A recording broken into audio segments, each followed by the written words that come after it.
Quand l'amour devient toxique, quand j'ai rencontré ma copine, j'ai eu l'impression de vivre quelque chose que je n'avais jamais vécu auparavant.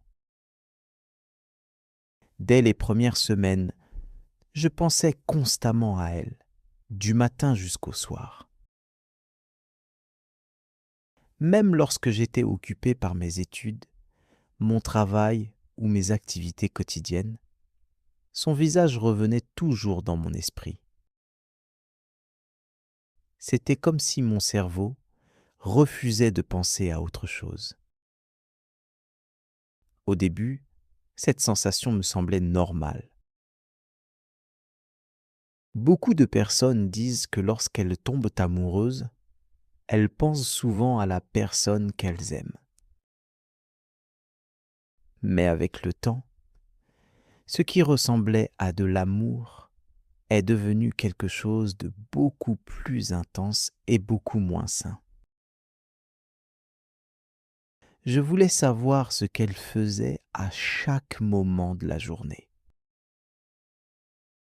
Je voulais savoir avec qui elle parlait, où elle allait et pourquoi elle prenait parfois plusieurs minutes avant de répondre à mes messages. Même si elle ne me donnait aucune raison de m'inquiéter, je trouvais toujours quelque chose qui me faisait douter. Lorsque je voyais qu'elle était connectée sur les réseaux sociaux sans me répondre immédiatement, je passais plusieurs minutes à imaginer des scénarios qui n'existaient probablement pas. Plus j'y pensais, plus je devenais nerveux et incapable de me concentrer sur autre chose. Au fil des mois, ma vie a commencé à tourner entièrement autour d'elle. Je refusais souvent des invitations de mes amis parce que je préférais rester disponible au cas où elle voudrait me parler. Lorsque je n'étais pas avec elle, je regardais constamment mon téléphone dans l'espoir de recevoir un message. Même pendant les cours à l'université, je vérifiais mes notifications plusieurs fois par heure. Cela affectait mes résultats et ma capacité à suivre les leçons correctement. Ma copine remarquait parfois mon comportement. Elle essayait de me rassurer en me disant qu'elle m'aimait, qu'elle n'allait pas disparaître et qu'elle avait simplement besoin de temps pour elle-même. Mais ces paroles ne suffisaient jamais à calmer les pensées qui occupaient mon esprit. Au contraire, plus elle demandait de liberté, plus j'avais peur de la perdre.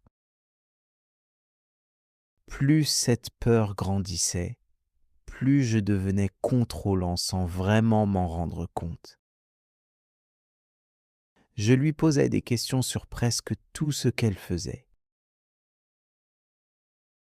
Même si j'essayais de rester poli, elle sentait que je cherchais constamment à surveiller sa vie.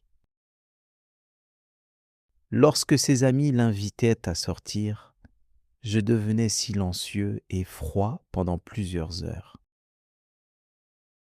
J'espérais qu'elle comprendrait que sa sortie me dérangeait. Je n'interdisais rien directement, mais je savais que mon attitude lui faisait sentir qu'elle devait choisir entre ses amis et moi. Petit à petit, notre relation a changé. Les conversations légères et amusantes sont devenues des discussions sérieuses. Elles étaient souvent remplies de reproches et de tensions.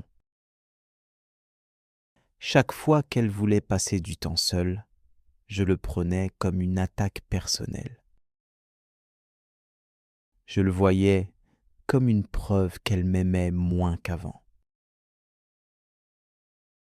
Pourtant, En réalité, elle essayait simplement de garder un équilibre dans sa vie. Je ne voyais pas cette réalité parce que mon obsession était devenue plus forte que ma capacité à réfléchir calmement. Un soir, après plusieurs semaines de disputes, elle m'a demandé de la rejoindre dans un café près de chez elle. Dès que je l'ai vue, j'ai compris que quelque chose n'allait pas. Son regard était sérieux et elle semblait fatiguée. Elle m'a expliqué qu'elle ne se sentait plus heureuse dans notre relation. Elle avait l'impression d'être observée en permanence. Elle ne pouvait plus vivre normalement sans craindre ma réaction à chacune de ses décisions. Pendant qu'elle parlait, je sentais une colère étrange monter en moi. Ce n'était pas parce qu'elle me criait dessus, c'était parce qu'elle décrivait exactement ce que j'étais devenu. Au lieu de reconnaître mes erreurs, j'ai essayé de la convaincre qu'elle exagérait. Je lui ai dit que tout ce que je faisais était une preuve d'amour. Mais plus je parlais, plus je voyais dans ses yeux qu'elle ne me croyait plus. Finalement, elle m'a annoncé qu'elle voulait mettre fin à notre relation. Pendant quelques secondes, j'ai eu l'impression que le monde entier s'arrêtait autour de moi. Je ne savais pas quoi répondre. Je restais assis en silence, incapable d'accepter ce que je venais d'entendre. Après cette séparation, mon obsession n'a pas disparu immédiatement. Je continuais à regarder ses profils sur les réseaux sociaux. Je relisais nos anciennes conversations et je pensais constamment à elle. Chaque photo, chaque souvenir et chaque lieu que nous avions fréquenté ensemble me rappelait ce que j'avais perdu. Cependant, plus les semaines passaient, plus je réalisais une vérité difficile à accepter. Ce n'était pas seulement la rupture qui avait détruit notre relation, c'était aussi mon comportement. J'avais confondu l'amour avec la possession. J'avais confondu l'attention avec le contrôle et l'attachement avec la dépendance. À force de vouloir la garder près de moi à tout prix, j'avais créé exactement ce que je craignais le plus, son départ. La fin de notre vie à deux était devenue toxique parce que je ne lui laissais plus l'espace nécessaire pour être elle-même. Lorsqu'une personne se sent prisonnière dans une relation, même les sentiments les plus forts ont tendance à s'effacer avec le temps. Aujourd'hui encore, lorsque je repense à cette période de ma vie, je comprends que l'amour ne devrait jamais devenir une obsession.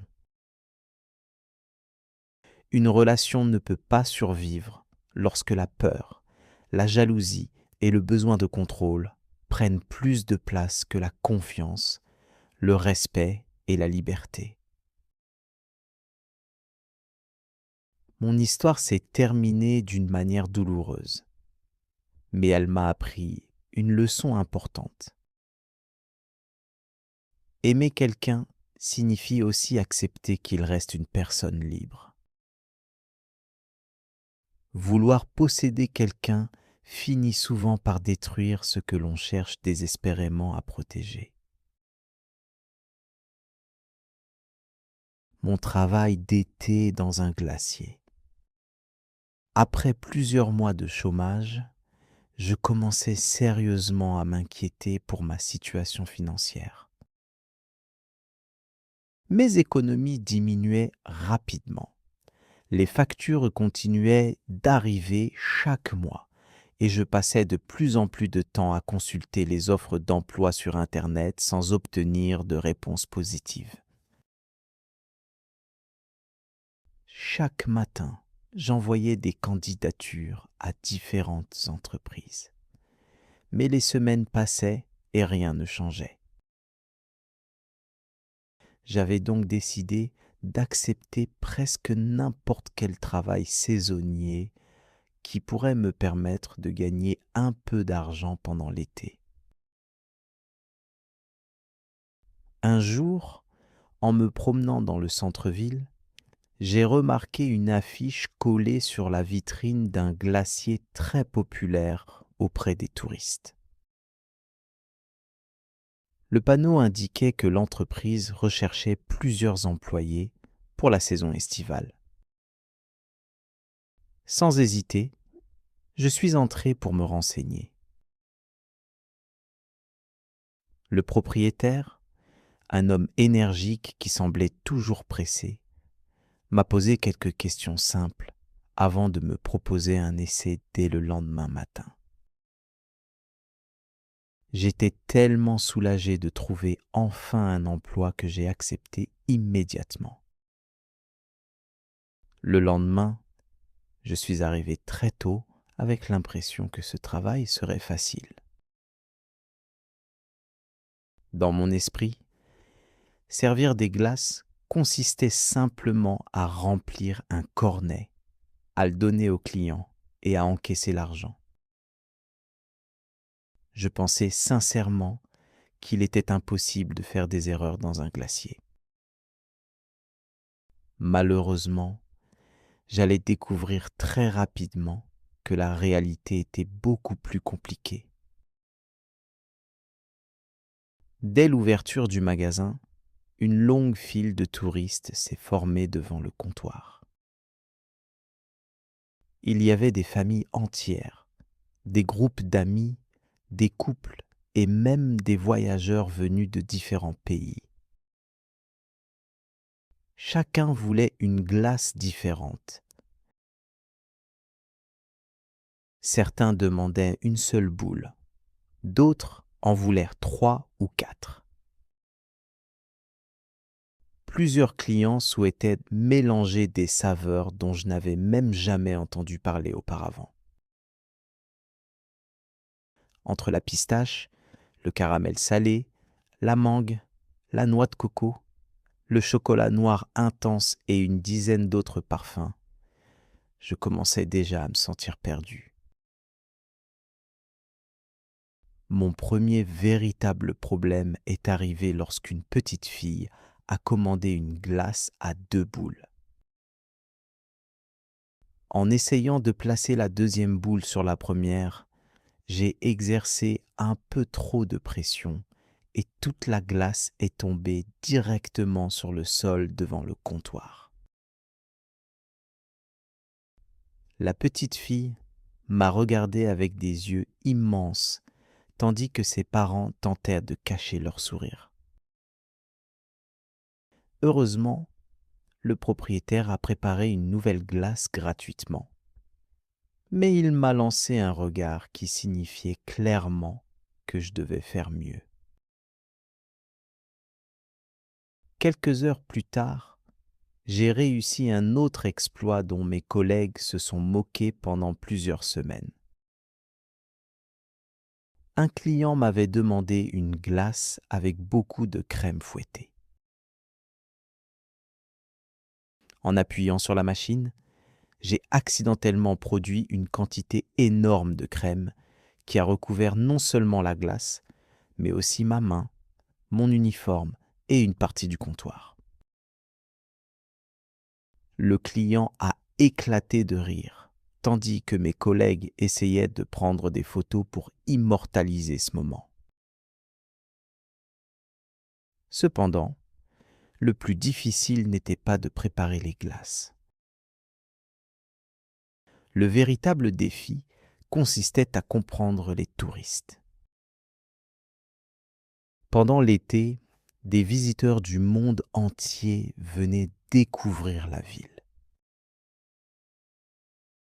Certains parlaient très vite, d'autres mélangeaient plusieurs langues dans la même phrase, et quelques-uns utilisèrent des gestes si compliqués que je ne savais plus s'ils voulaient une glace ou des informations sur un monument touristique. Je me souviens particulièrement d'un homme qui essayait de commander une glace à la fraise. Comme je ne comprenais pas ce qu'il disait, il a commencé à imiter une fraise avec ses mains. Pensant qu'il demandait une forme spéciale, j'ai essayé de sculpter sa glace. Après plusieurs minutes de confusion, nous avons finalement compris le malentendu et nous avons tous les deux éclaté de rire. Les journées étaient longues et parfois épuisantes. Lors des périodes les plus chaudes, la file d'attente pouvait s'étendre jusque dans la rue. Les clients arrivaient sans interruption et nous n'avions presque jamais le temps de nous reposer. Pourtant, malgré la fatigue, l'ambiance restait agréable. Mes collègues étaient sympathiques et trouvèrent toujours un moyen de plaisanter lorsque le travail devenait stressant. Avec le temps, j'ai commencé à développer certaines compétences. J'apprenais à préparer les glaces plus rapidement, à reconnaître les saveurs sans lire les étiquettes et à anticiper les commandes les plus populaires. J'étais même capable de réaliser plusieurs cornets successifs sans faire tomber une seule boule, ce qui représentait déjà une grande victoire pour moi.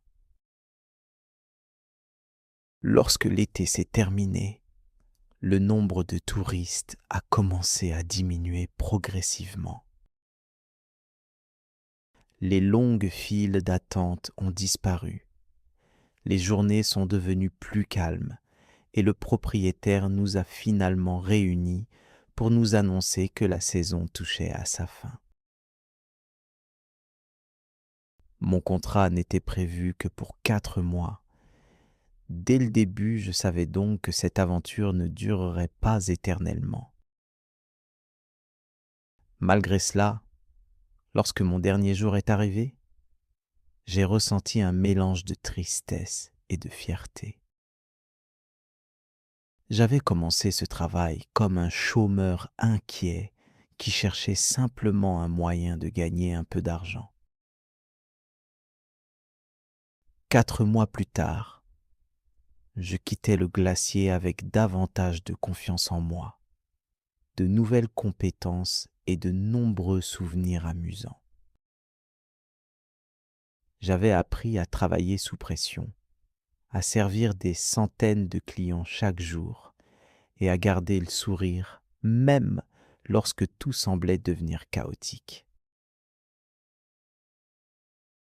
Le lendemain de mon dernier jour, je me suis retrouvé de nouveau chez moi à consulter des offres d'emploi sur Internet. Officiellement, j'étais redevenu chômeur. Pourtant, cette fois-ci, je me sentais différent. Je savais que j'étais capable de travailler dur et de m'adapter à des situations difficiles.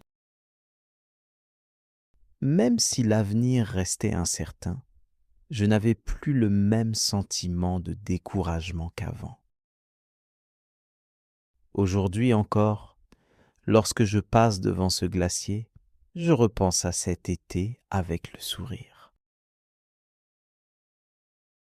Ce n'était peut-être qu'un simple emploi saisonnier de 4 mois, mais il m'a permis de traverser une période compliquée de ma vie.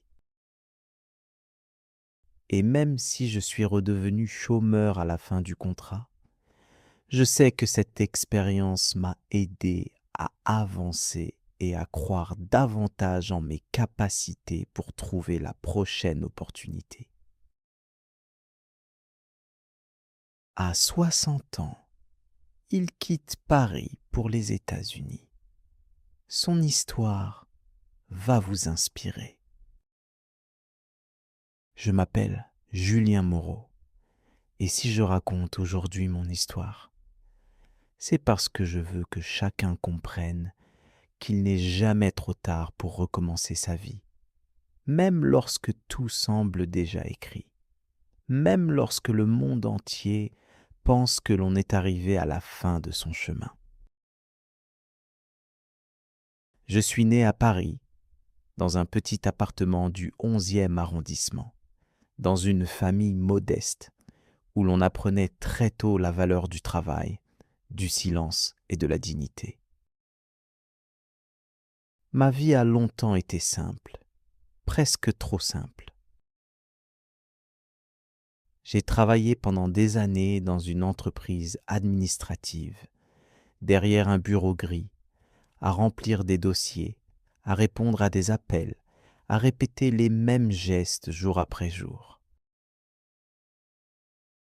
J'avais une routine stable, une vie correcte, mais au fond de moi, il y avait toujours cette sensation étrange que quelque chose me manquait, comme si je vivais une existence qui n'était pas complètement la mienne. Les années ont passé très vite, presque sans que je m'en rende compte. J'ai vu mes amis changer de vie, certains partir à l'étranger, d'autres ouvrir des entreprises, certains abandonner leurs rêves pour des chemins plus sûrs. Moi, je suis resté. Je suis resté à Paris, dans le confort de l'habitude, dans la sécurité de ce que je connaissais. Et pourtant, chaque soir, en rentrant chez moi, je regardais la ville par la fenêtre et je me posais toujours la même question.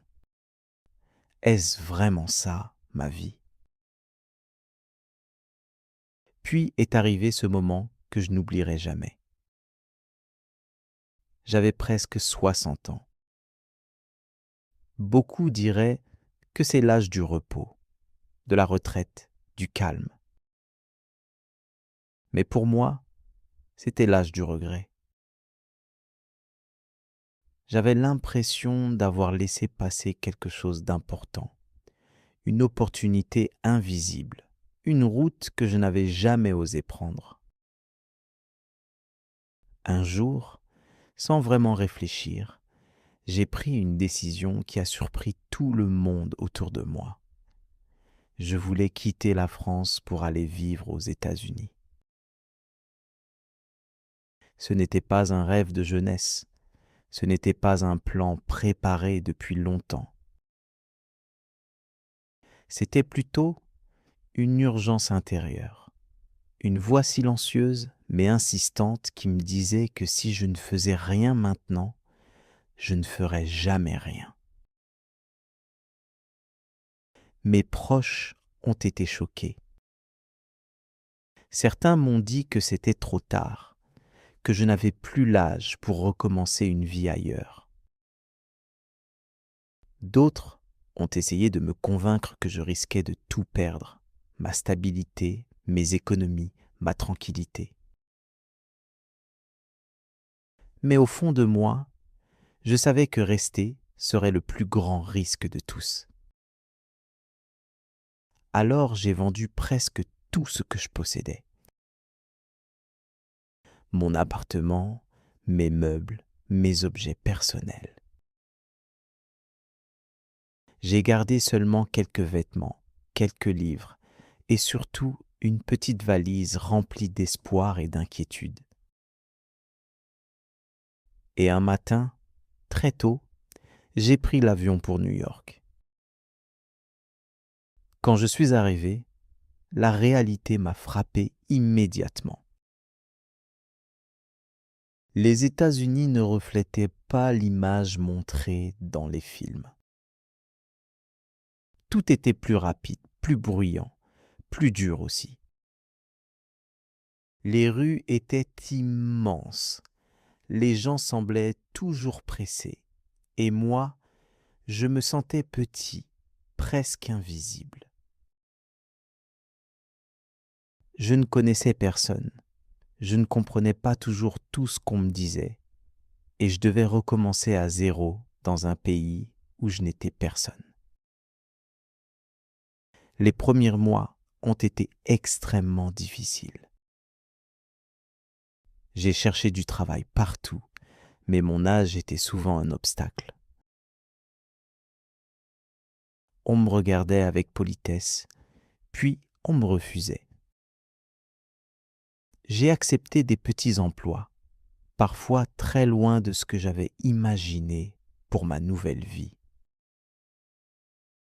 J'ai travaillé dans des cafés, j'ai fait des livraisons, j'ai nettoyé des bureaux tard le soir. Chaque jour était une lutte, non pas contre les autres, mais contre moi-même, contre la fatigue, contre le doute. Il y a eu des moments où j'ai pensé abandonner. Des soirées où je m'asseillais seul dans une petite chambre louée, en me demandant si j'avais commis une erreur irréparable. Je pensais à Paris, à ma vie d'avant, à la simplicité que j'avais laissée derrière moi. Et dans ces moments-là, le silence de la ville américaine était encore plus lourd que le bruit des rues. Mais quelque chose en moi refusait de s'éteindre. Peut-être était-ce la fierté, ou peut-être simplement la peur de revenir sans avoir essayé jusqu'au bout. Alors j'ai continué. Petit à petit, j'ai commencé à apprendre l'anglais sérieusement. Chaque mot nouveau était une victoire. Chaque conversation comprise était une petite lumière dans mon quotidien. J'ai rencontré des personnes très différentes, des immigrés comme moi, des jeunes pleins de rêves, des gens qui avaient tout quitté pour recommencer. Leurs histoires m'ont donné du courage. Un jour, j'ai rencontré un homme dans un centre communautaire. Il m'a parlé d'une petite entreprise locale qui aidait les nouveaux arrivants à s'intégrer, à apprendre des compétences et à trouver des opportunités. J'ai commencé à y participer. Au début, j'étais maladroit, lent, parfois dépassé. Mais j'ai appris, j'ai observé, j'ai écouté et surtout, je n'ai pas abandonné. Avec le temps, j'ai découvert que j'avais un talent que je n'avais jamais vraiment exploité en France.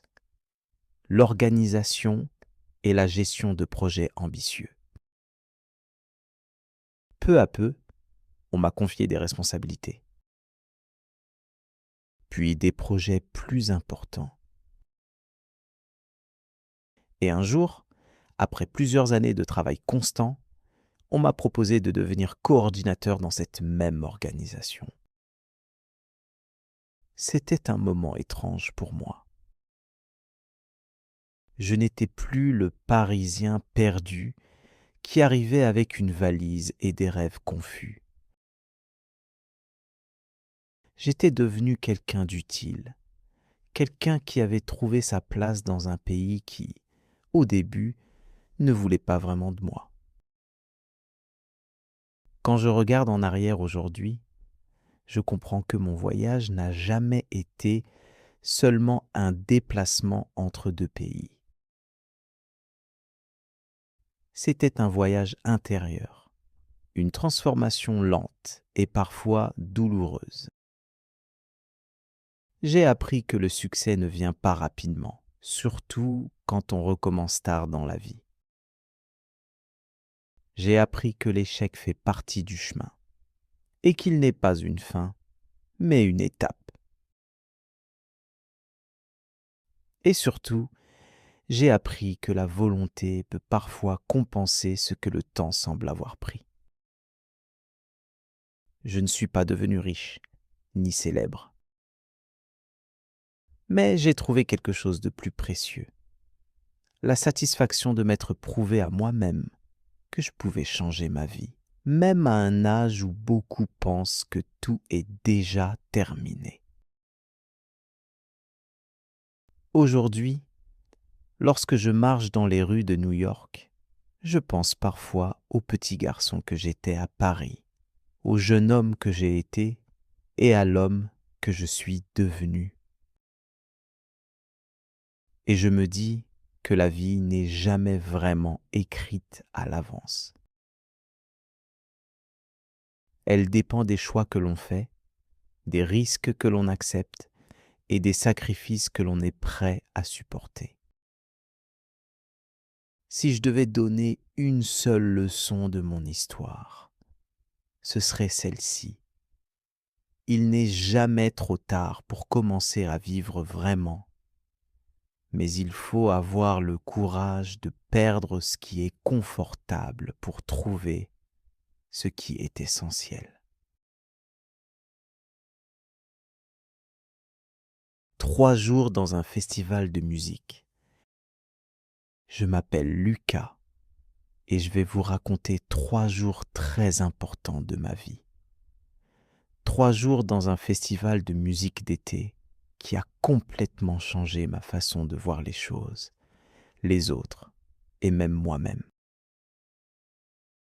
Tout a commencé un matin de juillet, quand j'ai vu une affiche colorée dans la rue annonçant un grand festival de musique pas très loin de la ville. Il y avait des concerts, des tentes, des lumières et des milliers de personnes qui venaient de partout. Je n'avais jamais participé à un festival comme celui-là, mais quelque chose en moi m'a poussé à acheter un billet presque sans réfléchir.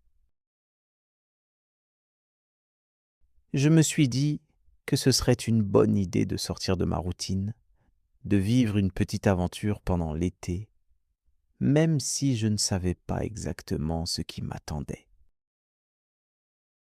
Le premier jour, je suis arrivé sur le site du festival en fin d'après-midi. Il y avait déjà beaucoup de monde. La musique était forte, les basses faisaient trembler l'air, et je voyais des groupes d'amis qui s'amusaient, dansaient et arboraient des vêtements très colorés. Moi, j'étais un peu seul au début, avec mon sac à dos, en regardant autour de moi comme si j'étais dans un autre monde. Tout était nouveau pour moi, et je me sentais à la fois excité et un peu perdu. Après quelques minutes, j'ai décidé d'avancer dans la foule. J'ai commencé à écouter un concert sur une grande scène. Le chanteur avait une voix incroyable et tout le monde chantait avec lui. À côté de moi, j'ai rencontré un jeune homme qui s'appelait Mehdi. Il était très souriant et très gentil. Il m'a demandé si c'était ma première fois ici et j'ai répondu oui. Il a ri et m'a dit que je devais absolument profiter de chaque moment parce que le festival passe très vite. Nous avons commencé à parler, puis à marcher ensemble. Petit à petit, je me suis senti moins seul. Mehdi m'a présenté à 2 autres personnes, Sarah et Julien. Ils appartenaient à un groupe d'amis qui venaient chaque année au festival. Ils m'ont accepté très facilement, comme si j'avais toujours été avec eux. Cela m'a surpris, mais aussi rassuré.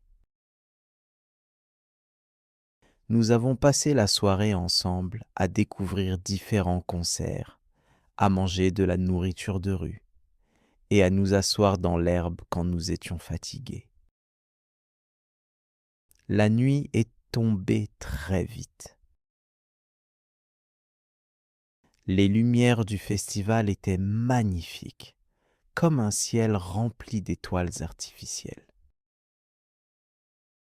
La musique continuait sans arrêt et l'ambiance devenait de plus en plus magique. J'avais l'impression de vivre dans un autre monde, un monde où le temps n'existait plus vraiment.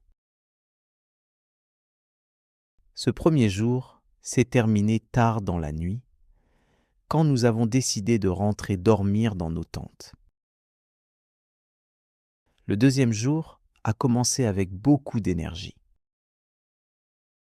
Le soleil était déjà haut et le festival était encore plus vivant que la veille.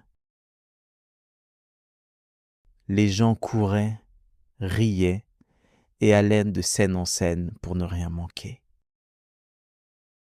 Avec mes nouveaux amis, j'ai découvert des artistes que je ne connaissais pas.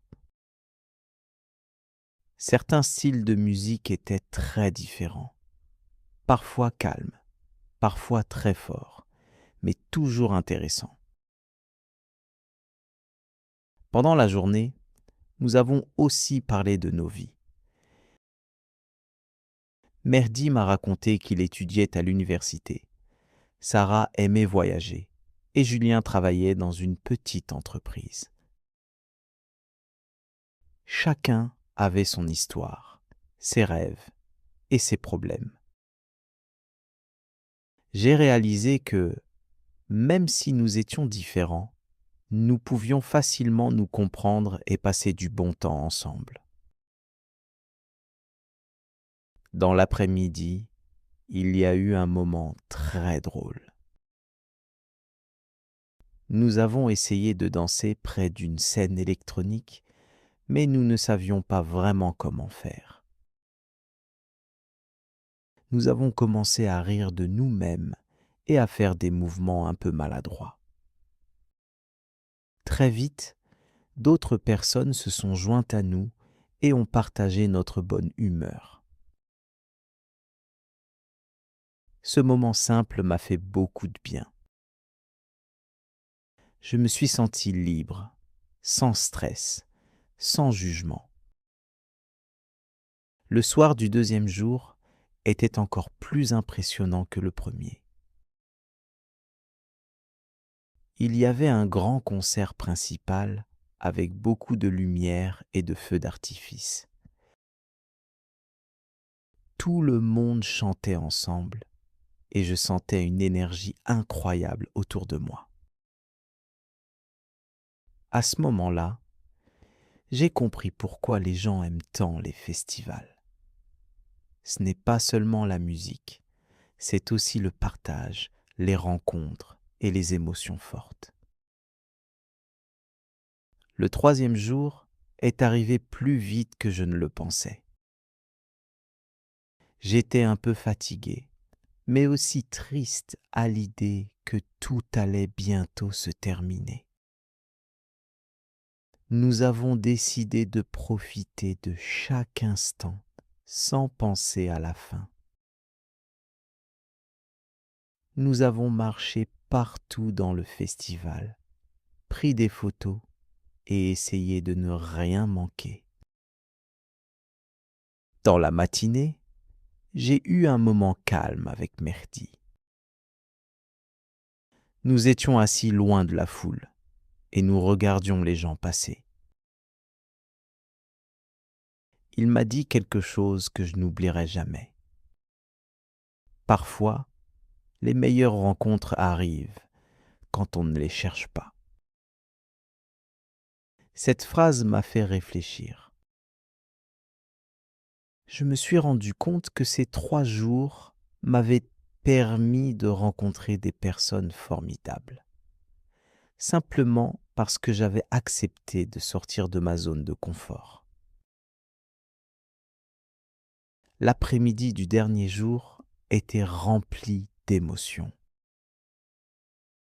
Nous avons assisté à nos derniers concerts ensemble, en sachant que bientôt chacun allait repartir de son côté. Il y avait un peu de tristesse, mais aussi beaucoup de gratitude.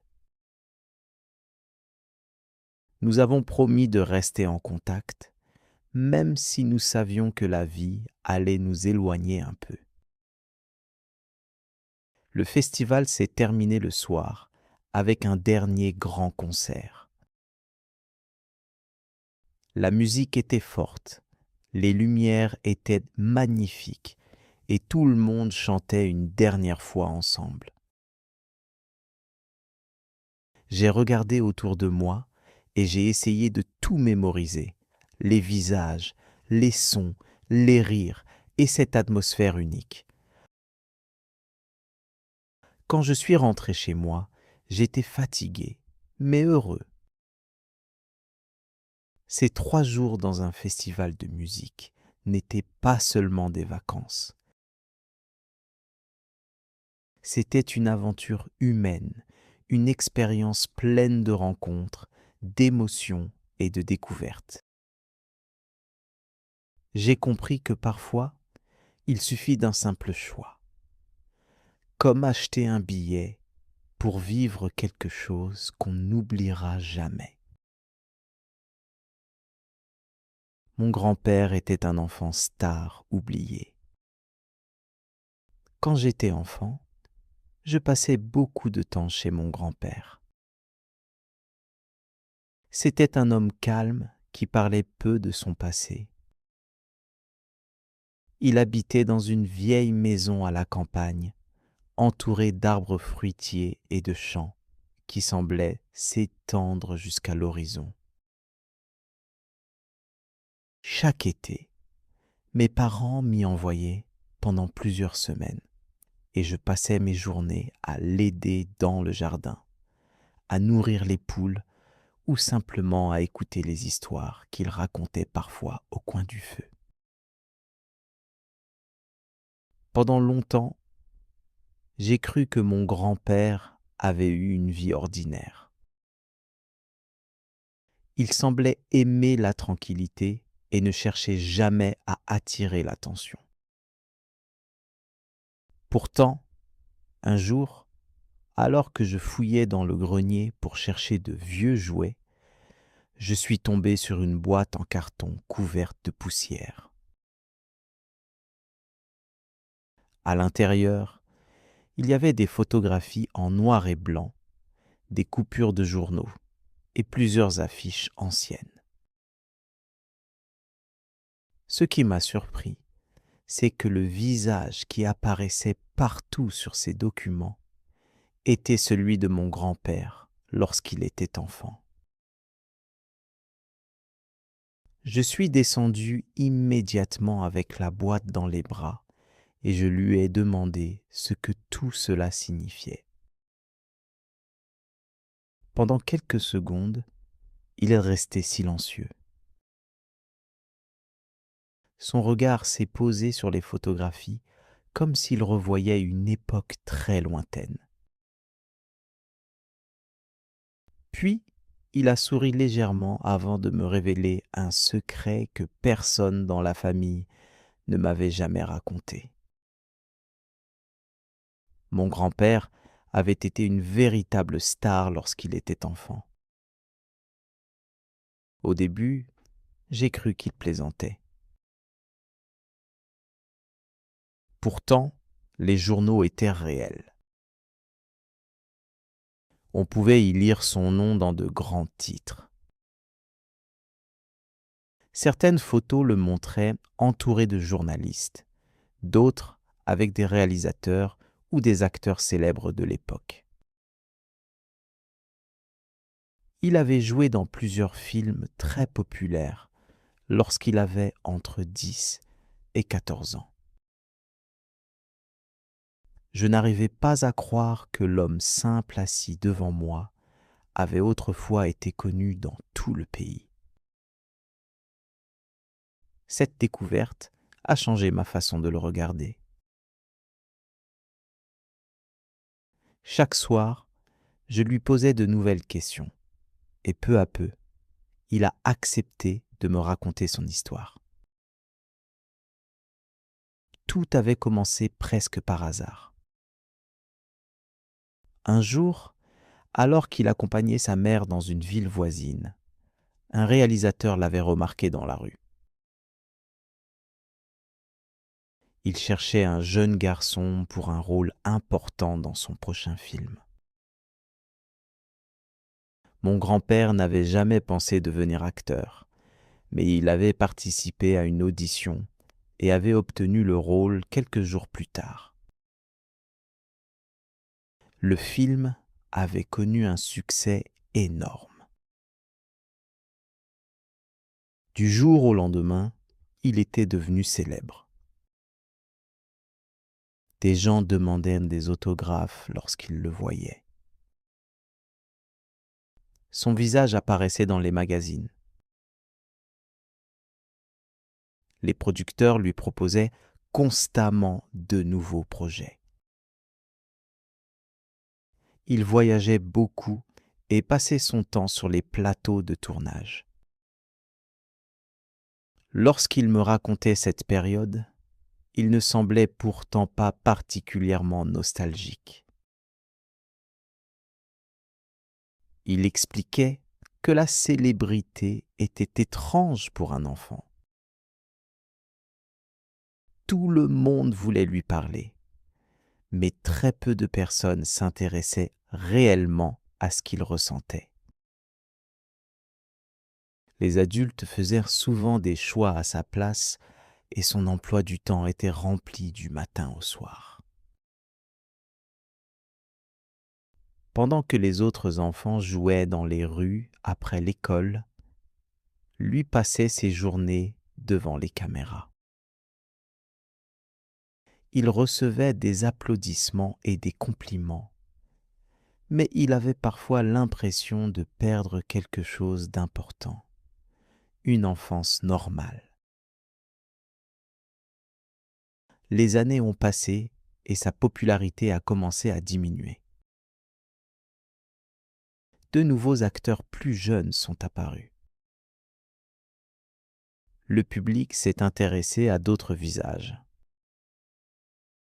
Les producteurs ont cessé d'appeler aussi souvent. Puis un jour, les offres de travail ont presque complètement disparu. Mon grand-père n'avait que 16 ans. Il m'a expliqué que la transition avait été difficile. Pendant plusieurs années, il avait été au centre de l'attention. Ensuite, les gens l'ont peu à peu oublié. Certains anciens admirateurs le reconnaissaient encore dans la rue, mais la plupart ne savaient même plus qui il était. Pour beaucoup de personnes, la célébrité ressemble à un rêve. Pourtant, perdre cette célébrité peut être encore plus difficile que de ne jamais l'avoir connue. Mon grand-père a dû apprendre à vivre une vie différente. Il a repris ses études, a trouvé un travail ordinaire et a essayé de construire un avenir loin des projecteurs. Il a rencontré ma grand-mère quelques années plus tard. Contrairement à beaucoup d'autres personnes, elle ne semblait pas impressionnée par son passé d'acteur. Elle appréciait simplement sa gentillesse et son honnêteté. Ensemble, ils ont fondé une famille et ont vécu une vie simple mais heureuse. En l'écoutant raconter son histoire, je remarquai qu'il parlait rarement de ses succès. il préférait évoquer les personnes qu'il avait rencontrées, les leçons qu'il avait apprises et les erreurs qu'il avait commises. Selon lui, les moments les plus importants de sa vie n'étaient pas ceux où il était applaudi par des milliers de spectateurs, mais ceux qu'il avait partagés avec les gens qu'il aimait. Un soir, je lui ai demandé s'il regrettait d'avoir été oublié. Il a réfléchi quelques instants avant de répondre. Au début, oui, car quand on est jeune, on croit souvent que la célébrité durera pour toujours. Mais avec le temps, on découvre que tout finit par passer. Les applaudissements s'arrêtent, les journaux disparaissent et les gens oublient. Cette réalité n'est pas forcément mauvaise, parce qu'elle permet de comprendre ce qui est vraiment important dans la vie. Ces paroles sont restées gravées dans ma mémoire. Aujourd'hui encore, lorsque je pense à lui, je ne me souviens pas d'un ancien enfant star. Je me souviens d'un homme sage qui avait connu le succès très tôt, puis l'oubli, et qui avait finalement trouvé le bonheur dans les choses simples de la vie. La vieille boîte est toujours conservée dans notre famille. Les photographies sont un peu abîmées et les journaux ont jauni avec le temps. Pourtant, chaque fois que je les regarde, je pense à cette histoire incroyable. Je pense à ce garçon qui faisait rêver des milliers de personnes et qui est devenu, des années plus tard, un grand-père discret vivant dans une maison tranquille à la campagne. Et parfois, je me demande combien d'autres personnes ordinaires cachent des histoires extraordinaires que personne ne connaît plus. Car derrière certains visages que l'on croise chaque jour, se trouvent peut-être des vies remplies d'aventures, de succès, de rêves et de souvenirs oubliés.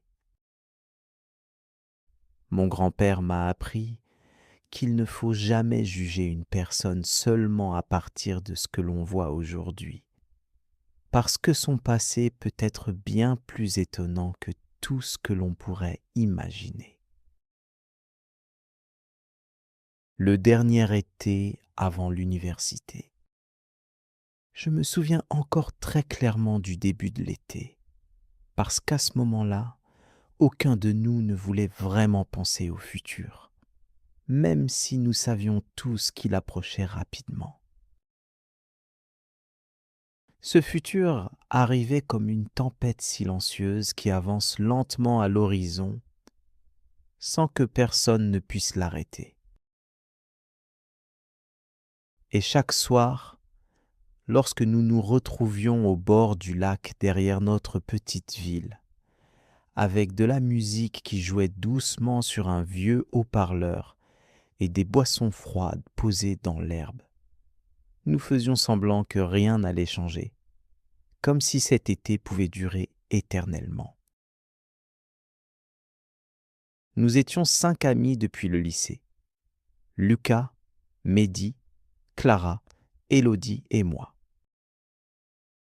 Pendant des années, nous avions presque tout fait ensemble, depuis les longues journées en classe jusqu'aux soirées improvisées dans les rues tranquilles du quartier.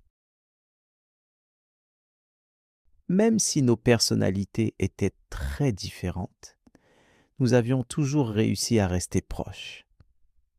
Probablement parce que nous avions grandi dans la même ville, avec les mêmes habitudes, les mêmes rêves et parfois les mêmes peurs que nous cachions derrière des blagues stupides. Mais cet été était différent des autres, parce que chacun de nous avait déjà commencé à préparer son départ pour l'université. Même si personne ne le disait directement, cette idée était présente dans toutes nos conversations, dans tous nos silences et même dans nos regards. Surtout lorsque nous parlions de septembre comme d'une date très lointaine, alors qu'elle approchait en réalité beaucoup trop vite. Lucas allait partir à Lyon pour étudier le cinéma, ce qui ne surprenait personne. Il passait son temps à filmer tout ce qu'il voyait avec sa vieille caméra, même les moments les plus simples, comme Clara qui riait en mangeant une glace ou Mehdi qui s'endormait sur l'herbe après minuit. Parfois, Lucas disait qu'il voulait garder une trace de notre jeunesse avant qu'elle disparaisse définitivement. Mais sur le moment, nous trouvions cette phrase un peu dramatique et nous préférions rire plutôt que réfléchir à ce qu'elle signifiait vraiment.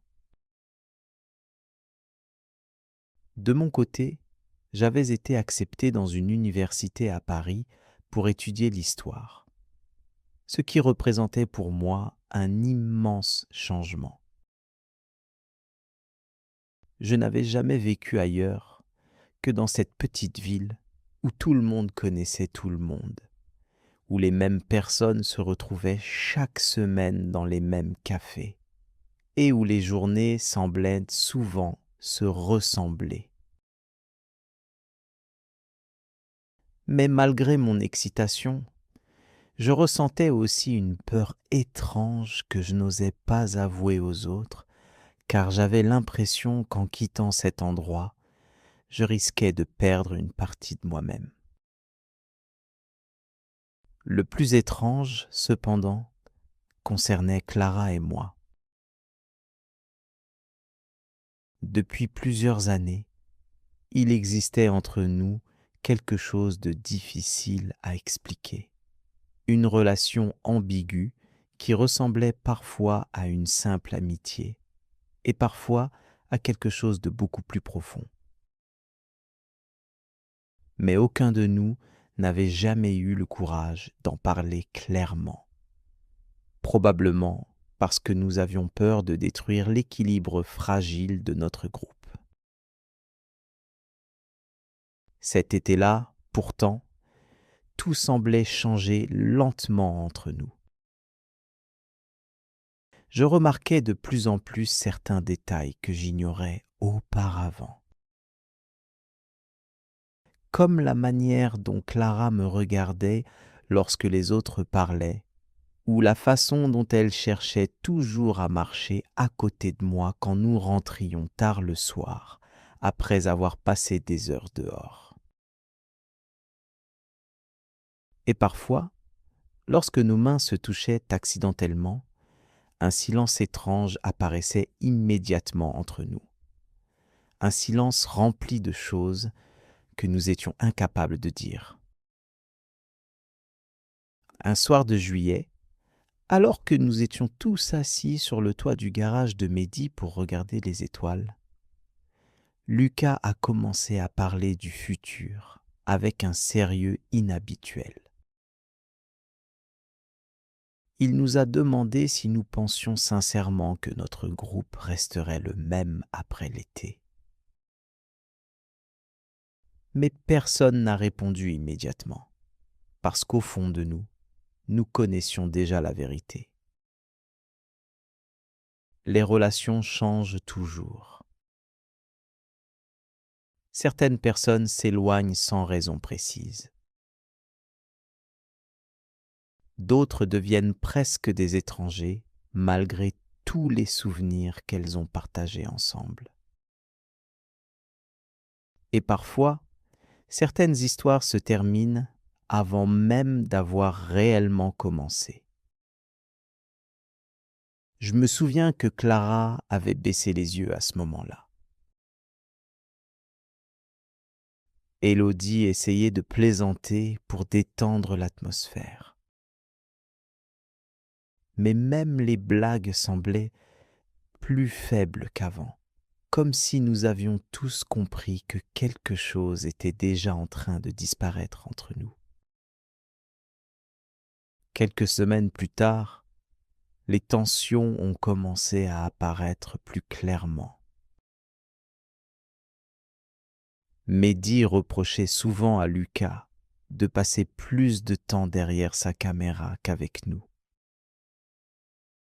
Lucas devenait de plus en plus distant et mystérieux. Élodie parlait constamment de son envie de quitter définitivement la ville sans jamais revenir. Et Clara semblait parfois heureuse, puis soudainement très triste, sans aucune explication. Moi, je regardais tout cela avec une étrange sensation d'impuissance. J'avais l'impression d'assister à la fin silencieuse d'une période de notre vie. Une période que nous ne pourrions jamais retrouver. Puis est arrivée cette soirée du mois d'août que je n'oublierai probablement jamais. Nous avions décidé d'organiser un dernier grand pique-nique près du lac avant les départs pour l'université. Au début, tout semblait parfait. La musique, les rires, les photos souvenirs et les conversations sur nos projets futurs. Mais plus la nuit avançait, plus une certaine mélancolie devenait visible dans les yeux de chacun. Vers minuit, Clara m'a demandé de marcher un peu avec elle, loin des autres. Nous avons suivi un petit chemin près de l'eau pendant plusieurs minutes sans parler. Puis, elle s'est arrêtée brusquement et m'a regardé avec une expression que je n'avais encore jamais vue sur son visage. Elle m'a avoué qu'elle avait décidé de partir étudier au Canada au lieu de rester en France comme prévu. Pendant quelques secondes, je n'ai même pas réussi à comprendre ce qu'elle venait de dire. Le Canada, des milliers de kilomètres, une autre vie, un autre futur. Et le pire, ce n'était pas seulement son départ, mais le fait qu'elle ne m'en avait jamais parlé avant ce soir-là. Quand je lui ai demandé pourquoi elle m'avait caché cette décision, elle m'a répondu qu'elle avait peur que tout devienne encore plus compliqué entre nous. Elle m'a aussi avoué quelque chose que j'attendais depuis longtemps, sans vraiment le savoir. Elle était amoureuse de moi depuis longtemps. Je me souviens du bruit du vent dans les arbres et du reflet de la lune sur le lac. Et aussi de cette sensation étrange dans ma poitrine au moment où elle a prononcé ces mots. Mais au lieu de ressentir seulement du bonheur, j'ai aussi ressenti une immense tristesse, parce que je comprenais que le moment arrivait trop tard. Nous étions à quelques semaines de nos départs. Nos vies étaient déjà en train de prendre des directions différentes. Et même si je savais que je l'aimais aussi, je ne savais pas si l'amour suffisait pour empêcher deux personnes de s'éloigner. Cette nuit-là, nous sommes restés longtemps assis près de l'eau sans parler. Nous regardions simplement les lumières de la ville au loin. Comme si nous essayions de mémoriser chaque détail avant de partir définitivement. Lorsque nous sommes revenus vers les autres, quelque chose avait changé entre nous. même si personne ne connaissait encore la raison exacte. Les derniers jours de l'été sont ensuite passés extrêmement vite. Trop vite. Les cartons, les préparations, les adieux et les promesses de rester proches malgré la distance semblaient irréelles. Comme un rêve dont je ne voulais pas me réveiller. Le matin de mon départ pour Paris, nous nous sommes retrouvés une dernière fois à la gare. Lucas filmait discrètement avec sa caméra. Élodie pleurait sans essayer de le cacher. Et Mehdi répétait des blagues stupides pour éviter de montrer ses émotions. Clara me regardait avec ce sourire triste que je n'ai jamais réussi à oublier. Quand le train est arrivé, j'ai ressenti pour la première fois cette impression brutale que l'enfance était terminée. Aujourd'hui encore, plusieurs mois plus tard, je repense souvent à cet été-là. Parce que je comprends maintenant que certaines saisons de notre vie ne reviennent jamais, même si nous essayons de les retenir.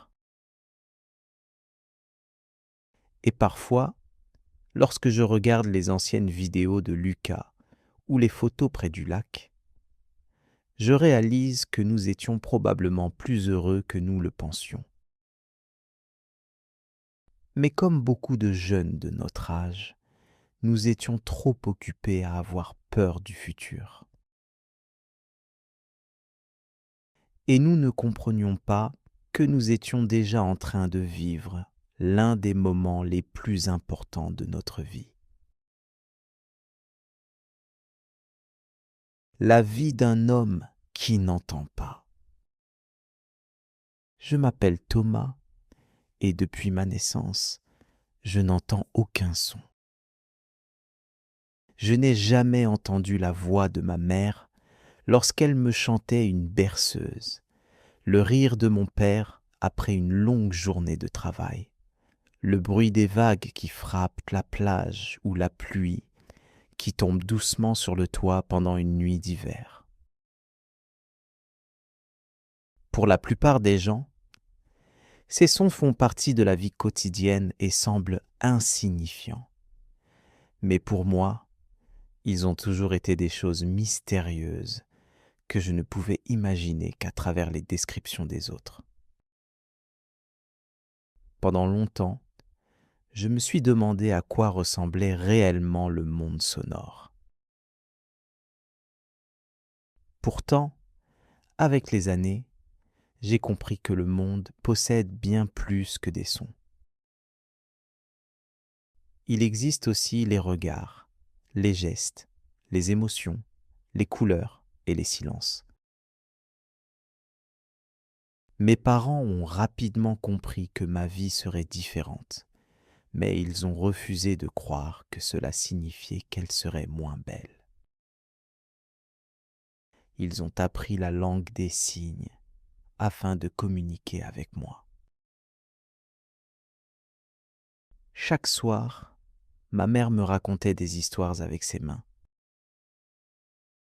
Son visage exprimait la joie, la peur, la surprise ou la tristesse des personnages. Je ne pouvais pas entendre les mots, mais je pouvais voir les émotions. Grâce à elle, j'ai appris très tôt que la communication ne dépend pas seulement des sons. Les sentiments peuvent traverser le silence. À l'école, les difficultés étaient nombreuses. Certains élèves étaient gentils et cherchaient à me comprendre, mais d'autres se moquaient de moi. Ils pensaient que parce que je n'entendais pas, j'étais moins intelligent. Chaque remarque blessante restait gravée dans mon esprit pendant des semaines. Je rentrais parfois à la maison avec le cœur lourd. Pourtant, au lieu d'abandonner, je décidais chaque fois de travailler davantage. Je lisais beaucoup, j'observais les gens et j'apprenais constamment de nouvelles façons de communiquer. Petit à petit, mes résultats scolaires sont devenus excellents. Les mêmes personnes qui remettaient en question mes capacités ont commencé à me respecter. En grandissant, j'ai découvert quelque chose d'étonnant. Mon handicap m'avait donné une force particulière, une capacité d'observation exceptionnelle. Comme je ne pouvais pas entendre, mes yeux étaient devenus mes principaux outils pour comprendre le monde. Je remarquais les détails que les autres ignoraient souvent. Je pouvais voir la fatigue dans un regard, l'inquiétude dans un sourire forcé ou la joie sincère dans une simple expression du visage. Cette capacité m'a permis de comprendre les autres avec une profondeur que je n'aurais peut-être jamais développée autrement. Aujourd'hui, en 2026, la société considère officiellement la surdité comme un handicap auditif. C'est une réalité que je connais depuis toujours. Certaines situations restent compliquées. Je ne peux pas entendre une alarme, une annonce dans une gare ou une personne qui m'appelle dans la rue. Dans les réunions de groupe, lorsque plusieurs personnes parlent en même temps, il devient difficile de suivre la conversation. Cependant, avec le temps, j'ai compris que mes difficultés ne venaient pas uniquement de ma surdité. Souvent, elles viennent aussi des obstacles créés par la société. Par exemple, lorsqu'une vidéo ne possède pas de sous-titres, lorsqu'une réunion n'est pas adaptée ou lorsqu'une personne refuse simplement de parler clairement, je suis confronté à des barrières qui pourraient facilement être supprimées. Heureusement, les choses évoluent. Aujourd'hui, les technologies m'aident énormément. Mon téléphone peut transformer la parole en texte en quelques secondes. De nombreuses vidéos proposent des sous-titres automatiques. Les appels vidéo me permettent de communiquer plus facilement. Toutes ces innovations rendent ma vie beaucoup plus simple que celle des générations précédentes. Lorsque j'avais 20 ans, j'ai rencontré une jeune femme nommée Sophie. Dès notre première rencontre, quelque chose de spécial s'est produit. Contrairement à beaucoup d'autres personnes, elle ne semblait pas gênée par ma surdité. Au contraire, elle voulait comprendre mon univers. Quelques semaines plus tard, elle a commencé à apprendre la langue des signes. Chaque nouveau geste qu'elle mémorisait représentait pour moi une preuve d'attention et de respect. Pour la première fois de ma vie, je me sentais totalement accepté. Nous passions des heures à discuter, à partager nos rêves et à imaginer notre avenir. Nous nous promenions dans les parcs, nous regardions les couchers de soleil et nous rions souvent ensemble. Même si je ne pouvais pas entendre son rire, je pouvais le voir dans ses yeux. À cette époque, je pensais que rien ne pourrait nous séparer. Mais la vie réserve parfois des surprises difficiles. Quelques années plus tard, Sophie reçut une proposition de travail exceptionnelle dans un autre pays. C'était une occasion unique pour elle. De mon côté, je ne pouvais pas abandonner ma famille, mon emploi et toute la vie que j'avais construite. Nous avons essayé de trouver une solution. Nous avons discuté pendant des semaines, espérant trouver un compromis. Malheureusement, nos chemins ont fini par se séparer. Cette séparation fut l'une des périodes les plus douloureuses de ma vie. Pendant plusieurs mois, je me sentis vide. Chaque endroit me rappelait un souvenir. Chaque rue me faisait penser à nos promenades.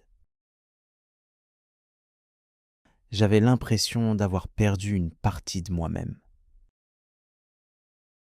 Pourtant, avec le temps, j'ai compris qu'aucune personne ne doit dépendre entièrement d'une autre pour être heureuse. J'ai alors décidé de reconstruire ma vie.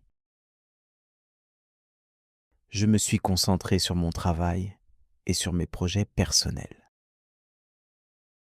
Dans mon entreprise, mes collègues ont rapidement découvert que mon sens de l'observation était un véritable atout. Je remarquais des erreurs que personne ne voyait. Je trouvais des solutions à des problèmes complexes grâce à mon attention aux détails. Peu à peu, j'ai gagné leur confiance et leur respect. Cette réussite professionnelle m'a redonné confiance en moi. Les années ont continué à passer. J'ai rencontré de nouvelles personnes, découvert de nouveaux endroits et vécu de nombreuses expériences. J'ai également compris une chose importante.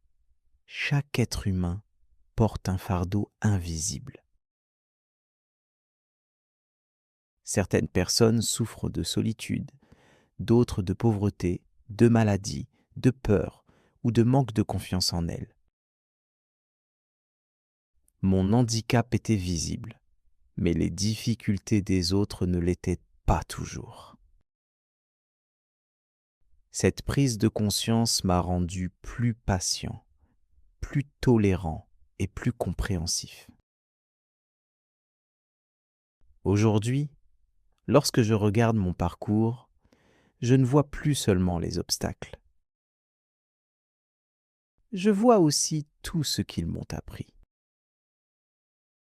Ma surdité m'a obligé à développer ma persévérance, ma créativité et ma capacité d'adaptation. Elle m'a appris à écouter avec les yeux, à observer avant de juger et à apprécier les gestes simples de gentillesse. Je sais que je n'entendrai probablement jamais les sons du monde comme la plupart des gens.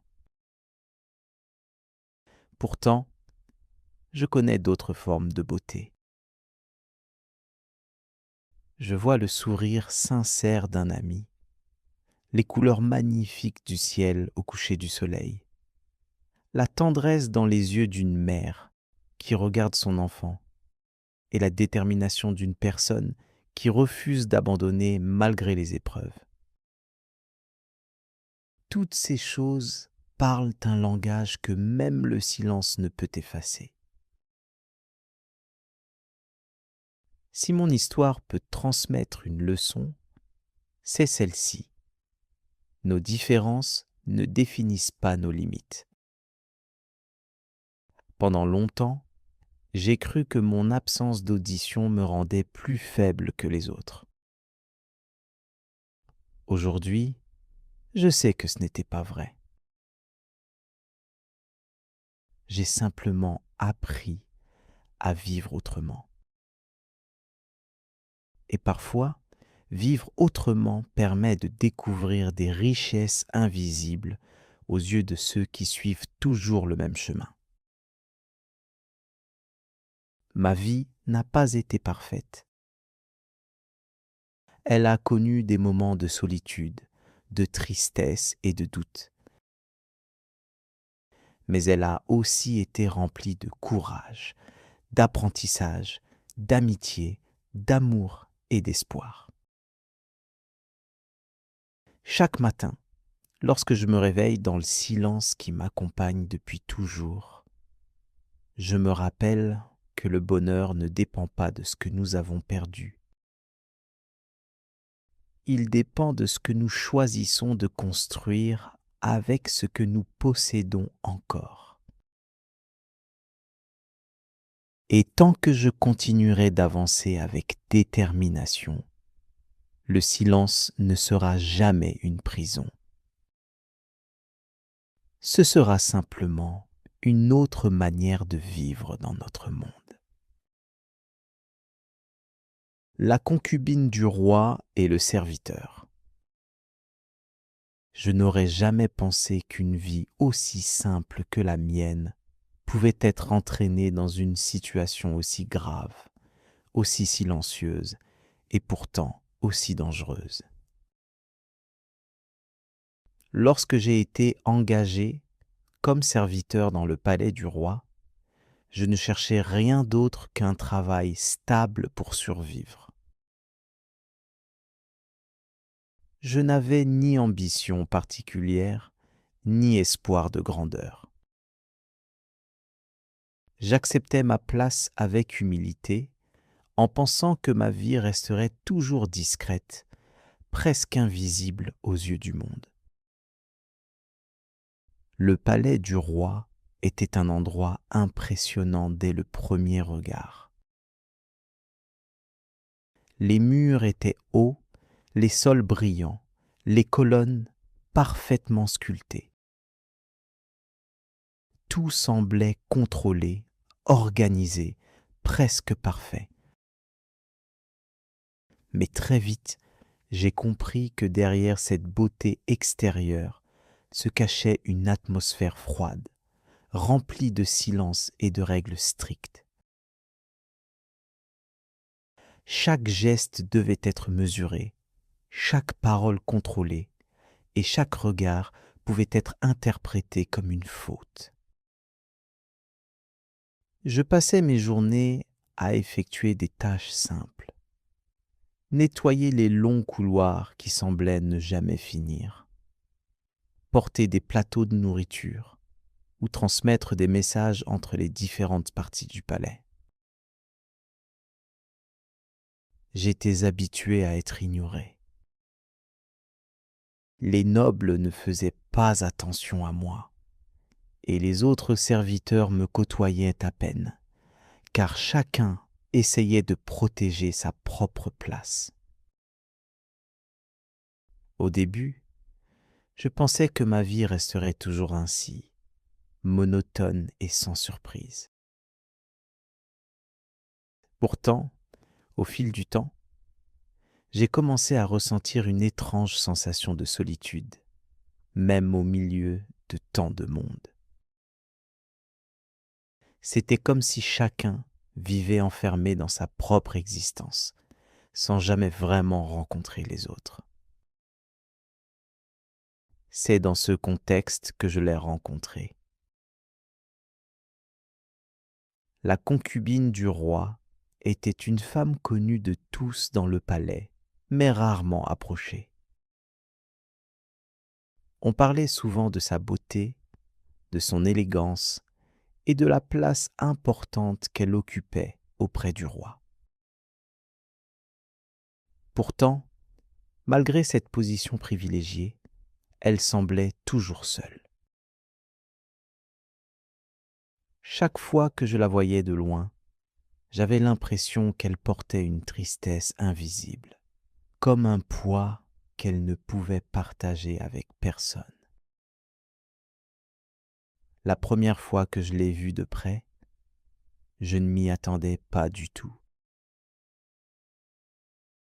J'avais été envoyé dans une partie du palais où je n'allais presque jamais, une aile réservée aux appartements des concubines.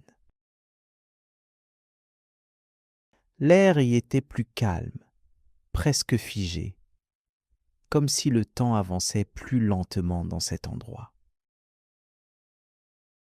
C'est dans un jardin intérieur que nos regards se sont croisés pour la première fois. Elle était assise près d'une fontaine, entourée de fleurs soigneusement entretenues. Il n'y avait personne d'autre autour d'elle. Elle semblait perdue dans ses pensées, comme si elle cherchait une réponse qu'elle ne trouvait nulle part. Lorsque nos yeux se sont rencontrés, j'ai immédiatement baissé le regard, surpris, presque intimidé. Mais ce moment, aussi court soit-il, est resté gravé dans ma mémoire. Après cela, je n'ai pas pu l'oublier. Les jours suivants, sans vraiment m'en rendre compte, j'ai commencé à retourner dans cette partie du palais plus souvent que nécessaire. Parfois, c'était une mission réelle. Parfois, je trouvais simplement une excuse pour y passer. Je ne comprenais pas moi-même ce comportement, mais quelque chose me poussait à revenir. Petit à petit, nos rencontres sont devenues plus fréquentes. Au début, nous ne faisions que nous observer de loin. Ensuite, nous avons commencé à échanger quelques mots simples, toujours avec prudence, toujours dans le silence du jardin ou dans des couloirs peu fréquentés. Elle me parlait doucement, comme si elle avait peur que les murs eux-mêmes puissent l'écouter. Elle me confiait sa solitude, sa vie enfermée dans un rôle qu'elle n'avait pas choisi. Elle était la concubine du roi, mais elle n'avait presque aucune liberté. Elle vivait entourée de luxe, mais privée de choses simples comme la liberté de sortir, de choisir ou même de parler librement. Moi, je lui parlais de ma vie de serviteur, de mes tâches répétitives, de mon existence simple mais honnête. Même si nos vies étaient très différentes, il y avait entre nous une compréhension silencieuse. Nous nous comprenions sans avoir besoin de longues explications.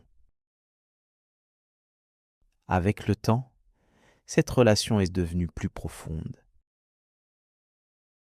Ce n'était plus seulement des conversations occasionnelles. C'était un lien discret, fragile, mais réel.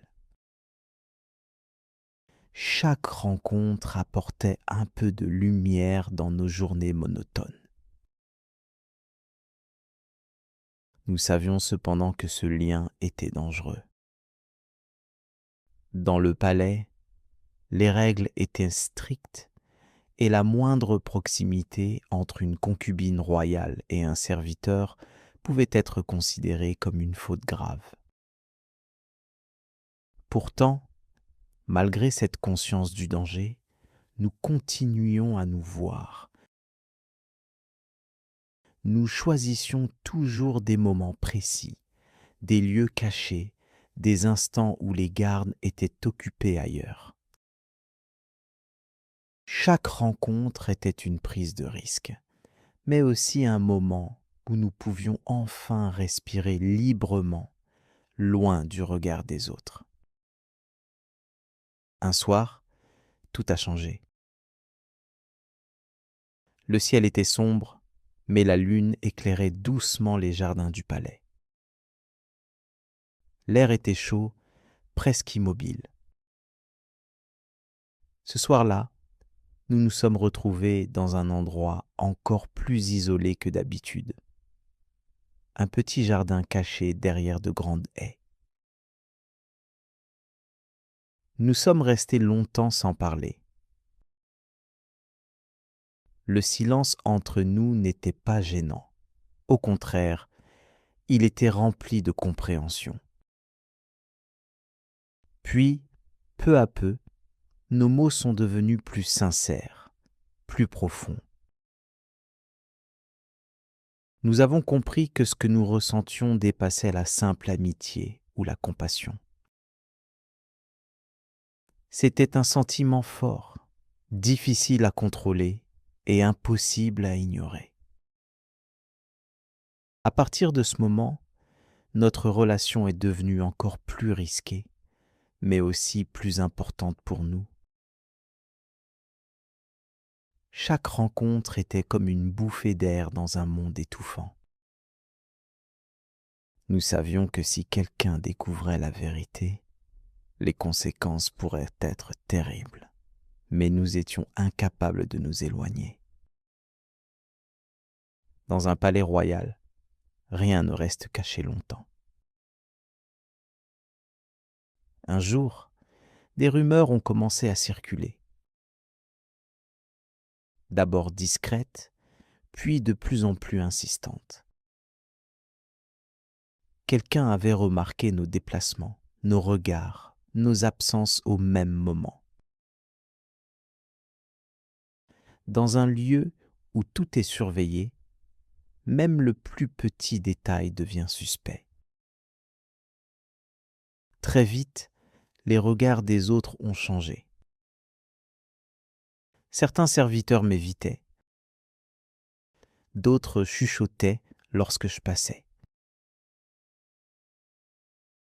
Une tension invisible s'est installée autour de moi, comme une menace silencieuse.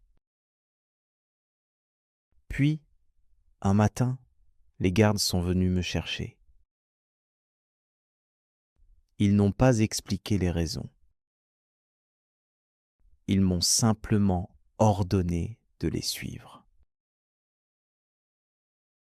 J'ai traversé les longs couloirs du palais, avec le bruit de mes pas résonnant sur le sol froid. Chaque porte que je passais semblait me rapprocher d'un destin que je ne pouvais plus éviter. On m'a conduit dans une salle où le silence était écrasant. Le roi était présent. Son regard était froid, impassible, presque vide d'émotion. À ce moment-là, j'ai compris que tout était terminé. Je n'ai pas pu me défendre. Je n'ai pas pu expliquer ma version. Tout était déjà décidé avant même que je parle.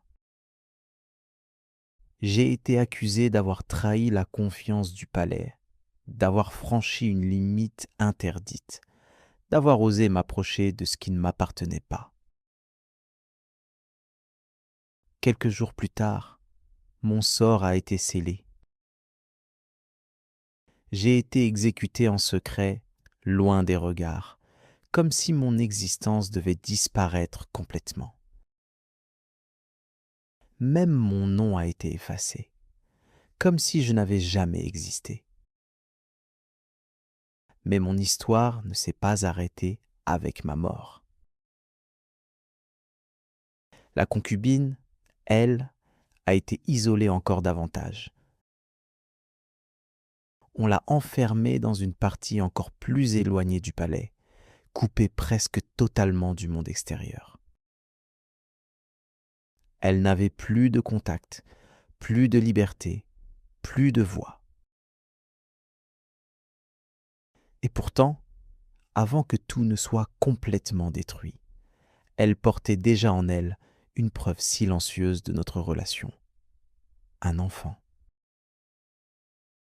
Cet enfant est né dans le plus grand secret, loin des regards, loin des rumeurs, loin du roi.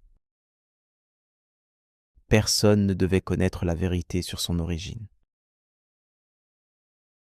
Il représentait à la fois un souvenir, une preuve et un danger. Je ne sais pas ce qu'est devenu cet enfant. Peut-être a-t-il grandi dans l'ombre sans connaître son véritable passé. Peut-être vivra-t-il toute sa vie avec des questions sans réponse. Mais il restera toujours la trace de cette histoire interdite, née dans le silence du palais. Et parfois, si l'on prête attention au silence des anciens lieux, on pourrait presque croire que cette histoire continue encore, cachée dans les murs, dans les souvenirs et dans les ombres d'un palais qui n'oublie jamais vraiment. La concubine la plus détestée du palais. Je me souviens encore du jour où tout a commencé, comme si cette scène était gravée dans ma mémoire pour toujours. À cette époque, j'étais un jeune serviteur du palais impérial, un immense endroit rempli de jardins magnifiques, de pavillons élégants, de fontaines silencieuses et de couloirs si longs qu'un homme pouvait marcher plusieurs minutes sans croiser personne. De l'extérieur, le palais semblait être un lieu de rêve où résidaient les personnes les plus puissantes du royaume. Mais ceux qui travaillaient à l'intérieur connaissaient une réalité bien différente. Derrière les sourires, les vêtements luxueux et les cérémonies grandioses se cachait souvent la jalousie, les rivalités et les intrigues. L'année où cette histoire a commencé, l'empereur avait choisi une nouvelle concubine parmi de nombreuses jeunes femmes venues de tout le royaume. Son arrivée avait attiré l'attention de tout le monde. Les serviteurs évoquaient son nom dans les cuisines. Les gardes la murmuraient lors de leurs rondes. Et même les hauts fonctionnaires la regardaient avec une curiosité à peine dissimulée. Son nom était Lin Mei. Contrairement à ce que beaucoup imaginaient, elle n'était pas issue d'une famille noble particulièrement influente. Son père était un simple fonctionnaire local et sa famille ne possédait ni richesse extraordinaire ni relations importantes à la cour. Le jour où elle entra dans le palais, plusieurs concubines se moquèrent discrètement d'elle. Elle portait des robes couvertes de broderies précieuses, tandis que la nouvelle venue semblait beaucoup plus simple. Pourtant, dès les premiers instants, quelque chose chez elle attirait naturellement l'attention. Elle possédait une élégance calme, une manière de parler respectueuse et un regard intelligent qui donnait l'impression qu'elle observait chaque détail sans jamais rien oublier. Au début, personne ne la considérait comme une menace. Les autres concubines étaient convaincues qu'elle disparaîtrait rapidement parmi les dizaines de femmes qui espéraient attirer l'attention de l'empereur. Cependant, quelques semaines seulement après son arrivée, les choses commencèrent à changer. L'empereur semblait apprécier sa compagnie. Contrairement à beaucoup d'autres femmes qui cherchaient constamment à impressionner le souverain, Lin Mei parlait avec sincérité. Elle osait exprimer ses opinions avec prudence et intelligence. Peu à peu, l'empereur passa davantage de temps avec elle. Cette situation provoqua rapidement la colère de nombreuses personnes. Les concubines qui occupaient depuis longtemps les positions les plus favorables commencèrent à la détester. Certaines prétendaient qu'elle manipulait l'empereur. D'autres affirmaient qu'elle utilisait des méthodes secrètes pour gagner son affection. Chaque jour, de nouvelles rumeurs se répandaient dans le palais. Moi, qui travaillais souvent près de ses appartements, j'eus l'occasion de l'observer à plusieurs reprises. Ce qui me surprenait le plus était sa gentillesse envers les serviteurs. Dans un lieu où de nombreux nobles faisaient comme si nous n'existions pas, elle prenait pourtant le temps de remercier ceux chargés du thé ou des repas. Lorsqu'un jardinier âgé tomba malade, elle demanda même à son médecin personnel de l'examiner. Ce genre de comportement était rare au palais. Malheureusement, sa popularité auprès des employés rendit certaines concubines encore plus furieuses. Elle n'acceptait pas que même les personnes les plus modestes parlaient de Lin Mei avec respect. Peu à peu, les attaques devinrent plus agressives. Des bijoux disparurent mystérieusement, puis furent retrouvés près de ses appartements. Des lettres anonymes l'accusèrent de trahison. Plusieurs personnes tentèrent de convaincre l'empereur qu'elle représentait un danger. Je me rappelle particulièrement une soirée d'hiver où une réception importante était organisée dans le grand pavillon. Les plus hauts dignitaires du royaume avaient pris place dans la grande salle, tandis que les concubines rivalisaient d'élégance. Tout semblait se dérouler normalement jusqu'au moment où une noble dame accusa publiquement Lin Mei d'avoir volé un précieux bracelet. Un silence glacial envahit immédiatement la salle. Tout le monde observait la jeune femme en attendant sa réaction. À la surprise générale, elle ne se mit ni en colère ni à pleurer. Elle demanda simplement que l'on mène une enquête complète. Son calme impressionna plusieurs personnes, mais ses ennemis restaient convaincus qu'elle ne pourrait pas prouver son innocence. Pendant plusieurs jours, le palais entier ne parla que de cette affaire. Finalement, la vérité éclata. L'une des servantes d'une autre concubine avoua avoir placé le bracelet près des appartements de Lin Mei sur ordre de sa maîtresse. Lorsque cette révélation devint publique, beaucoup pensèrent que la situation allait enfin s'améliorer. Pourtant, l'effet fut exactement inverse. Les adversaires de Lin Mei comprirent qu'elle ne pouvait plus l'attaquer facilement et leur haine devint encore plus profonde. Les mois passèrent et la jeune femme continua à gagner la confiance de l'empereur. Elle l'encourageait à écouter les problèmes du peuple et lui présentait souvent les pétitions des habitants les plus pauvres. Certains ministres commencèrent même à reconnaître discrètement son intelligence.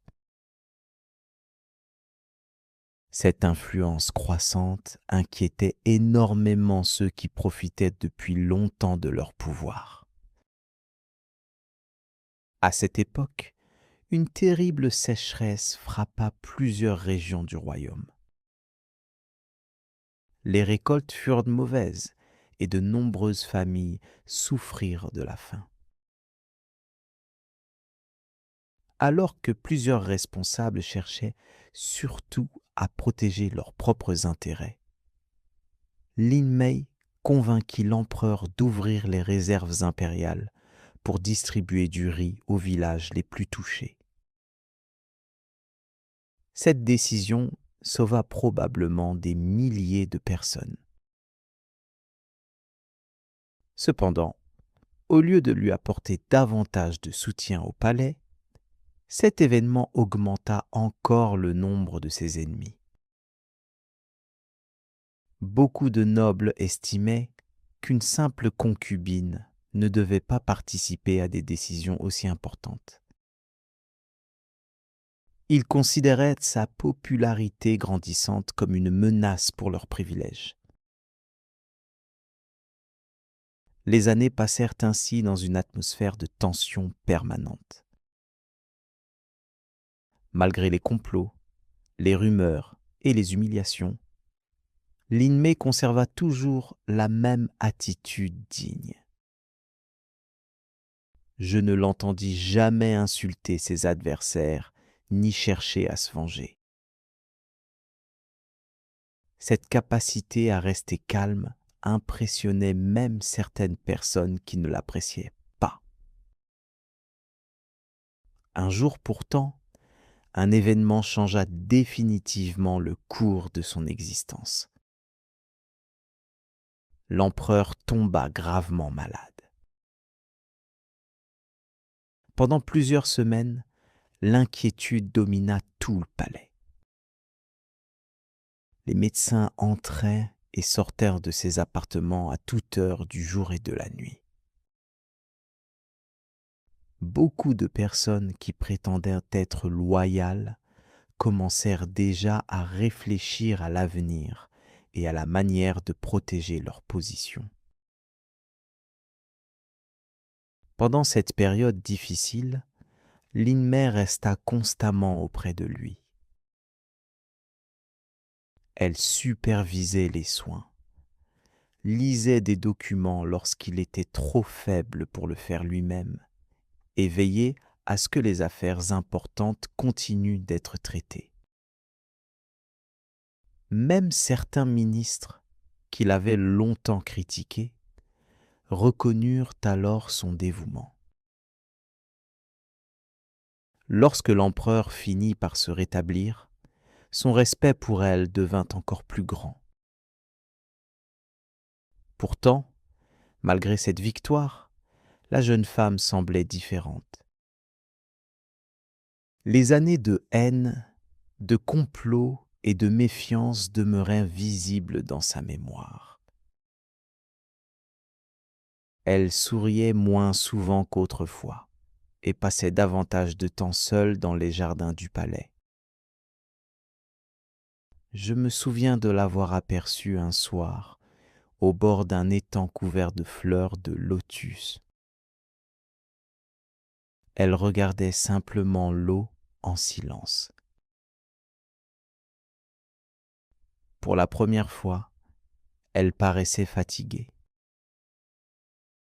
Elle avait obtenu l'affection de l'homme le plus puissant du royaume, mais elle avait perdu quelque chose d'autre en chemin, la tranquillité de son esprit. Lorsque je repense aujourd'hui à cette époque lointaine, je comprends pourquoi elle fut appelée la concubine la plus détestée du palais. Ce n'était pas parce qu'elle était cruelle ou ambitieuse. Au contraire, c'était parce qu'elle possédait des qualités que beaucoup d'autres n'avaient pas. L'intelligence, la patience, le courage et la capacité de rester fidèle à ses principes malgré les épreuves. Dans un lieu où la jalousie gouvernait souvent les relations humaines, ses qualités étaient parfois plus dangereuses que n'importe quelle arme. Des années plus tard, son histoire continue d'être racontée dans tout le royaume. Certains se souviennent d'elle comme d'une femme influente, d'autres comme d'une victime des intrigues du palais. Quant à moi, je me souviens simplement d'une personne qui a traversé un monde rempli d'hostilité sans jamais abandonner sa dignité. Et c'est peut-être pour cette raison que, malgré toute la haine qu'elle a connue, son nom est encore respecté aujourd'hui. Les cours de français de l'été. Je m'appelle William et je suis originaire d'Angleterre. Pendant plusieurs années, j'ai travaillé dans une entreprise à Londres où ma vie était très stable et prévisible. Cependant, lorsque mon employeur m'a proposé un poste en France, j'ai vu cette opportunité comme une aventure unique susceptible de changer ma vie. J'ai toujours admiré la culture française, son histoire, sa gastronomie et sa langue. Toutefois, malgré cet intérêt, mon niveau de français restait limité. Je pouvais comprendre quelques phrases simples et me présenter, mais j'étais encore loin de pouvoir participer à une réunion professionnelle ou tenir une conversation approfondie avec des collègues français. J'ai néanmoins accepté cette offre sans hésiter et, quelques mois plus tard, je me suis installé en France pour commencer une nouvelle étape de ma vie. Les premières semaines ont été beaucoup plus difficiles que je ne l'avais imaginé. Au travail, mes collègues parlaient très rapidement entre eux, en utilisant des expressions familières et parfois de l'argot que je ne connaissais pas. Même lorsqu'ils faisaient l'effort de s'adresser à moi plus lentement, ils revenaient naturellement à leur rythme habituel dans leur conversation. Je comprenais quelques mots, mais j'avais souvent du mal à suivre le sens global. Lors des réunions, je perdais régulièrement le fil dès que la discussion devenait rapide ou technique. En dehors du travail, les situations du quotidien n'étaient pas plus simples. Faire des courses, demander un renseignement ou échanger avec un voisin demandait beaucoup d'efforts. Je me suis rapidement rendu compte qu'il ne suffisait pas de vivre en France pour apprendre la langue. Il fallait s'adapter au français réel, tel qu'il est parlé au quotidien. C'est à ce moment-là que j'ai décidé de m'inscrire à un cours intensif de français pendant l'été. Les cours avaient lieu plusieurs fois par semaine et étaient destinés aux étrangers vivant en France. Dès le premier jour, j'ai découvert une classe très internationale, composée d'étudiants venus du monde entier. Une jeune femme japonaise travaillant dans le tourisme, un ingénieur brésilien, une étudiante italienne en échange universitaire, un médecin égyptien, ainsi que plusieurs autres personnes dans la même situation que moi. Notre professeure était une femme dynamique et passionnée. Elle parlait lentement au début afin de nous aider à comprendre, puis augmentait progressivement la vitesse pour nous habituer au rythme naturel du français. Elle nous expliquait souvent que les Français ne parlent pas comme dans les manuels et que l'essentiel était de comprendre malgré les approximations. Elle corrigeait nos erreurs avec patience, tout en nous rappelant que, dans la vie réelle, les interlocuteurs ne s'arrêtent pas toujours pour expliquer ou reformuler. Cette réalité m'a d'abord déstabilisé, mais elle m'a aussi permis de progresser plus rapidement. Dès les premières leçons, l'objectif principal était de nous encourager à parler librement, même si nous faisions des erreurs. Nous avons travaillé des situations de la vie quotidienne, se présenter, demander des informations, parler de son travail, décrire son expérience et exprimer ses opinions. Peu à peu, j'ai commencé à me sentir plus à l'aise, même si je devais encore réfléchir longuement avant de m'exprimer. Les cours étaient très interactifs. Nous faisions des jeux de rôle, des débats, des exercices d'écoute et des travaux en groupe. Un jour, nous devions simuler une réunion professionnelle en français. Un autre jour, nous présentions notre pays d'origine. Lorsque mon tour est arrivé, j'ai parlé de l'Angleterre, de ses traditions et de ses villes historiques. J'étais nerveux au début, mais j'ai réussi à m'exprimer pendant plusieurs minutes. À la fin de ma présentation, les encouragements du professeur m'ont donné beaucoup de confiance. Ce que j'appréciais le plus, c'était les échanges entre étudiants. Pendant les pauses, nous parlions de nos cultures, de nos difficultés et de nos expériences en France. Nous faisions tous face aux mêmes obstacles linguistiques, ce qui créait une véritable solidarité. Nous continuions souvent à parler français ensemble, même avec des erreurs et des hésitations, car c'était la meilleure façon de progresser. Nous sortions parfois ensemble pour boire un café, visiter la ville ou participer à des activités locales. Au fil des semaines, j'ai constaté de réels progrès.